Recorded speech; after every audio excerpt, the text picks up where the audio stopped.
حضور ایک اہم سوال یہ بھی ہے کہ آج کی امت مسلمہ کو درپیش چیلنجز کے حوالے سے آپ کی کیا رائے ہے؟ امت مسلمہ کو جو اس وقت امت مسلمہ کو بہت سے چیلنجز کا سامنا ہے، لیکن ایک میں آپ کو یہ بات بتا دوں خوشی کی کہ جتنا دبایا گیا ہے نا امت مصطفیٰ کو، یہ اتنی ہی ابھر رہی ہے۔ جتنا ٹکڑے ٹکڑے کیا گیا ہے یہ اتنی ہی آپس میں جڑ رہی ہے۔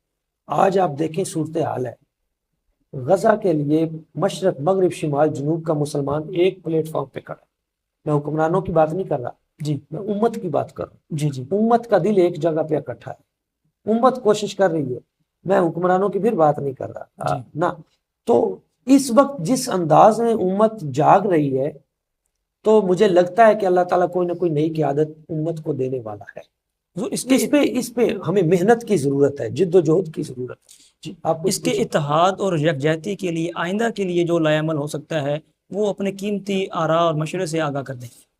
ایک تو بڑے دکھ کی بات یہ ہے کہ جن لوگوں نے امت میں اتحاد پیدا کرنا تھا ان میں سے اکثریت کچھ لوگوں کو اتحاد ختم کرنے کی اچھی قیمت مل چکی ہے، اس وجہ سے اتحاد پیدا نہیں ہو رہا۔ یعنی جو اس پوزیشن میں ہیں کہ وہ امت کو متحد کر سکتے ہیں، ان قوتوں کو یا تو تیاری اس لیے کیا گیا تھا یا پھر اب خرید لیا گیا۔ اس لیے اس وقت عام جو نوجوان ہیں یہ اب اس کی ذمہ داری بنتی ہے کہ وہ کوشش کرے کچھ اس قسم کے غیر متنازع اہل علم وہ اکٹھے ہوں، اور اکٹھے ہو کر ان لوگوں کی یہ ذمہ داری بنتی ہے کہ اس مشکل وقت میں وہ امت کو سہارا دیں۔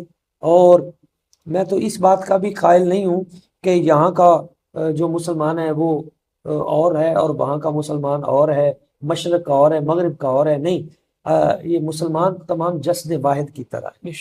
اور ہم غور سے دیکھیں گے تو ہمارا دشمن ایک ہی شیطان، اور اس دجال کی آگے جتنی بھی قوتیں ہیں مختلف ممالک میں مختلف انداز میں وہ کام کر رہی ہیں۔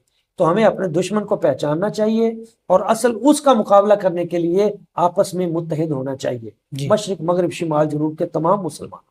یہ آپ نے پھر بہت اچھا ایک ہمیں پیغام دیا، اتحاد امت کا آپ نے ایک بڑا مؤثر پیغام دیا۔ اور علماء کرام کو سماجی اصلاحات میں کس کردار کو اپنانا چاہیے؟ سماجی اصلاحات میں سب سے